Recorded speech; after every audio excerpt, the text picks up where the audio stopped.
بسم اللہ الرحمن الرحیم۔ شروع اللہ کے نام سے جو بڑا مہربان اور نہایت رحم کرنے والا ہے۔ ایک ایسی انفو دیکھنے اور سننے والوں کو السلام علیکم رحمۃ اللہ وبرکاتہ۔ محترم ناظرین، نبی کریم صلی اللہ علیہ وآلہ وسلم کے پاس ایک صحابی آیا اور عرض کرنے لگا، حضور میرے پاس ایک اونٹ ہے اور یہ اونٹ دوسروں کے کھیتوں میں چلا جاتا ہے، دوسرے لوگوں کے فصلوں کو خوب خراب کرتا ہے۔ میرے لیے کیا حکم ہے کہ جب میں اللہ تعالیٰ کی عبادت کرتا ہوں اونٹ کو باندھ لوں یا اللہ تعالیٰ پر توکل کروں؟ تو نبی کریم صلی اللہ علیہ وآلہ وسلم نے بہت ہی خوبصورت جملہ ارشاد فرمایا۔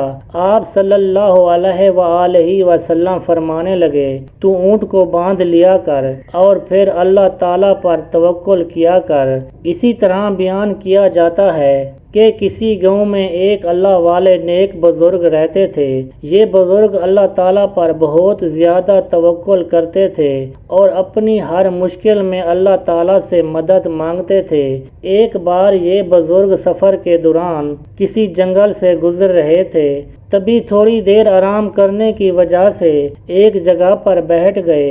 ابھی تھوڑی دیر ہی گزری تھی کہ اس بزرگ کی نظر ایک لومڑی پر پڑی۔ یہ لومڑی دیکھنے سے بالکل ٹھیک ٹھاک اور موٹی تازی تھی، لیکن جب بزرگ اس پر غور کرتے ہیں تو دیکھتے ہیں اس لومڑی کے پاؤں نہیں ہیں، مطلب یہ لومڑی چل نہیں سکتی تھی۔ اور ساتھ میں یہ بزرگ یہ بھی محسوس کرتے ہیں کہ وہ لومڑی دیکھ بھی نہیں سکتی تھی۔ یہ بزرگ سوچنے لگے کہ جب یہ لومڑی چل بھی نہیں سکتی اور دیکھ بھی نہیں سکتی تو پھر یہ رزق کہاں سے لیتی ہوگی، یہ اپنا رزق کیسے تلاش کرتی ہوگی، کیونکہ دیکھنے سے ٹھیک ٹھاک لگتی ہے، ایسا لگتا نہیں ہے کہ یہ بھوکی رہتی ہو۔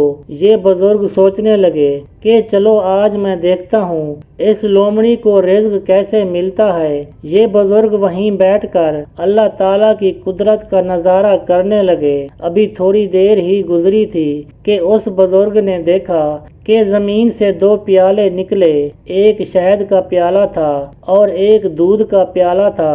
ابھی یہ بزرگ اللہ تعالیٰ کی اس قدرت پر حیران تھے اور یہ سوچ رہے تھے کہ اس لومڑی کی ٹانگیں بھی نہیں ہیں تو یہ لومڑی ان دو پیالوں تک کیسے پہنچے گی۔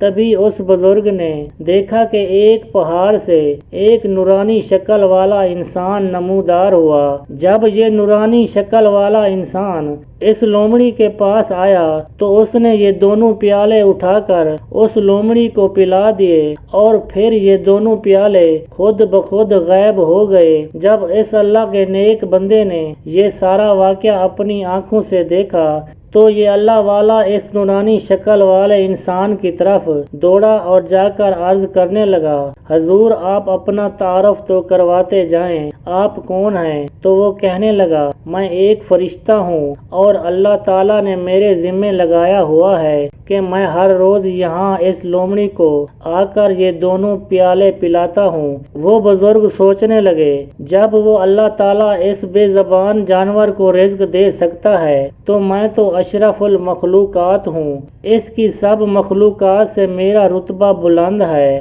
تو پھر خدا تعالیٰ مجھے بھی رزق دے گا۔ یہ بزرگ اسی جنگل میں بیٹھ گئے اور غیب سے رزق کا انتظار کرنے لگے اور انہوں نے پکا ارادہ کر لیا، میں اس وقت تک یہاں سے نہیں اٹھوں گا جب تک خود اللہ تعالیٰ غیب سے میرے لیے رزق نہ بھیج دے۔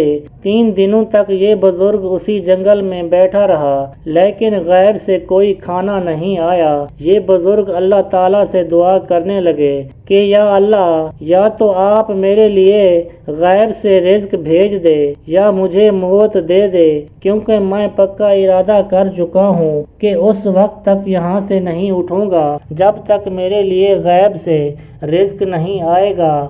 جیسے ہی اس بزرگ نے یہ دعا مانگی تو غیب سے آواز آئی، اس لومڑی کے پاس صلاحیت نہیں تھی، اس لیے ہم اس کے رزق کا بندوبست کر رہے تھے۔ تمہارے پاس صلاحیت ہے کہ تم اپنا رزق خود تلاش کر سکتے ہو۔ تمہارا یہ فرض بنتا ہے کہ تم خود بھی محنت کرو، اپنے لیے بھی رزق تلاش کرو اور دوسروں کو بھی کھلاؤ، نہ کہ تمہارا یہ حق بنتا ہے کہ تم اس طرح بیٹھ جاؤ اور خود بھی دوسروں کے محتاج ہو جاؤ۔ یاد رکھو، رزق اللہ تعالیٰ کی ذات دیتی ہے، لیکن اسی اللہ تعالیٰ نے اسباب بھی بنائے ہیں۔ ہمیں بھروسہ صرف اللہ تعالیٰ کی ذات پر کرنا چاہیے، جو تمام جہانوں کو رزق دینے والی اکیلی واحد ذات ہے، لیکن ہمیں اس رزق کے لیے محنت بھی کرنی چاہیے، کوئی نہ کوئی وسیلہ بھی تلاش کرنا چاہیے۔ آمین ثم آمین یا رب العالمین۔